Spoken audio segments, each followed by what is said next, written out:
Hi hello ನಮಸ್ಕಾರ. ನೀವು ನೋಡ್ತಾ ಇದ್ದೀರಿ ಕರುನಾಡ ಟೈಮ್ಸ್ ಡಿಜಿಟಲ್ ಮೀಡಿಯಾ. ಕರುನಾಡ ರೌಂಡ್ಸ್ಗೆ ಸ್ವಾಗತ. ನಾನು ನಿಮ್ಮ ಗೋರಾ ಶ್ರೀನಿವಾಸ್. ಸೋದರ ಮಾವನ ಮನೆಗೆ ಹೊರಟಿದ್ದ ಅಕ್ಕ ತಂಗಿಯರ ದುರಂತ ಅಂತ್ಯ. ದ್ವೇಷದ ಪ್ರಚಾರದಿಂದ ಸತ್ಯ ಮುಚ್ಚಿಡಲು ಸಾಧ್ಯವಿಲ್ಲ. ಪಾಕಿಸ್ತಾನಕ್ಕೆ ವಿಶ್ವಸಂಸ್ಥೆಯ ವೇದಿಕೆಯಲ್ಲಿ ತೀಕ್ಷ್ಣ ಎಚ್ಚರಿಕೆ ನೀಡಿದೆ. ತವರಿಗೆ ತೆರಳುತ್ತಿದ್ದ ಮಹಿಳೆಯ ಮೇಲೆ ಸಾಮೂಹಿಕ ಅತ್ಯಾಚಾರ. ಸಚಿವರ ಖ್ಯಾತಿ ಕುರಿತು ಡಿಕೆ ರಾಹುಲ್ ಭೇಟಿ. ಇನ್ನೆರಡು ದಿನ ಡೆಲ್ಲಿಯಲ್ಲೇ ವಾಸ್ತವ್ಯ.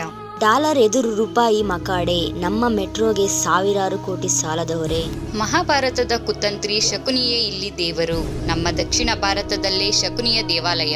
2029ರ ಚುನಾವಣೆಗೂ ಮುನ್ನ ಮೋದಿ ಸರ್ಕಾರದ ಮಾಸ್ಟರ್ ಪ್ಲಾನ್. ಟೆಲಿವಿಷನ್ ಮಸೂದೆಗೆ ಮರುಜೀವ. ನೀಲಿತಾರೆ ಬಾಲಿವುಡ್ ನಟಿ ಸನ್ನಿ ಲಿಯೋನ್ಗೆ ಕರ್ನಾಟಕ ಸಿಐಡಿ ನೋಟಿಸ್.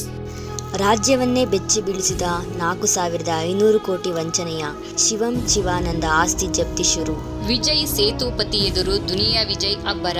ಟೀಸರ್ ನೋಡಿ ಫ್ಯಾನ್ಸ್ ಫಿದಾ. ಮೂಸ್ ಜಲಸಂಧಿಯಲ್ಲಿ ಮತ್ತೆ ಉದ್ವಿಗ್ನತೆ. ಇರಾನ್ ಗುರಿಯಾಗಿಸಿ ಅಮೆರಿಕ ವೈಮಾನಿಕ ದಾಳಿ. ನ್ಯಾಯಾಂಗದ ಮುಂದೆ ಸತ್ಯ ಮುಚ್ಚಿಟ್ಟ ಪರಿಣಾಮ ಮಹಿಳಾ PSIಗೆ 1 ಲಕ್ಷ ರೂಪಾಯಿ ದಂಡ. 2 ತಿಂಗಳಲ್ಲಿ 2,933 ಕೋಟಿ ಸಂಗ್ರಹಿಸಿದ ಹೊಸ ದಾಖಲೆ ಬರೆದ BGA. 64 ವರ್ಷಗಳ ದಾಖಲೆ ಪತನ. ನೆಹರು ಮೈಲುಗಲ್ಲು ಮೀರಿ ಹೊಸ ಇತಿಹಾಸ ಬರೆದ ಪ್ರಧಾನಿ ಮೋದಿ. ಕಳ್ಳ ದಂಪತಿ ಕೈಚಳಕ. 25 ಲಕ್ಷ ಕದ್ದು ಎಸ್ಕೇಪ್ ಆಗುತ್ತಿದ್ದ ವೇಳೆ ಅರೆಸ್ಟ್. ಕೊನೆಯ ಕ್ಷಣದಲ್ಲಿ ಲಂಕಾಗೆ ಶಾಕ್. ರೋಚಕ ಥ್ರಿಲ್ಲರ್ನಲ್ಲಿ ಭಾರತಕ್ಕೆ 8 ರನ್ ಜಯ.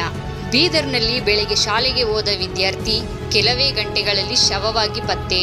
ಶಿಕ್ಷಕರು ಕಸಗೂಡಿಸು ಎಂದಿದ್ದೇ ಸಾವಿಗೆ ಕಾರಣಾನ. ಮಂಡ್ಯದಲ್ಲಿ 1 ದಿನದ ವಿದ್ಯುತ್ ಕಾಮಗಾರಿ, ಮತ್ತೆರಡು ದಿನ ನೀರಿನ ಸಮಸ್ಯೆ. ಪಂಚರ್ ಲಾರಿಯ ರೀತಿ ಕಾದಿದ್ದ ಜವರಾಯ. 2 ಲಾರಿಗಳು ಹೊತ್ತಿ ಹುರಿದು ಚಾಲಕ ಸಜೀವ ದಹನ. ತಮಿಳು ಚಿತ್ರರಂಗದ ದಿಗ್ಗಜ ಭಾರತಿ ರಾಜ ಇನ್ನಿಲ್ಲ. ಕಂಬನಿಯಲ್ಲೇ ಕಲಾವಿದನಿಗೆ ಸಾವುಂಟು. ಕಲೆಗೆ ಸಾವಿಲ್ಲವೆಂದ ಚಿತ್ರರಂಗ. ಇದು ಇಂದಿನ ಕರುನಾಡು ಟೈಮ್ಸ್ ರೌಂಡ್ಸ್ನ ವಿಶೇಷತೆ. ಮತ್ತಷ್ಟು ಸುದ್ದಿಗೆ ಕರುನಾಡು ಟೈಮ್ಸ್ ಡಿಜಿಟಲ್ ಮೀಡಿಯಾವನ್ನು ತಪ್ಪದೆ ವೀಕ್ಷಿಸಿ.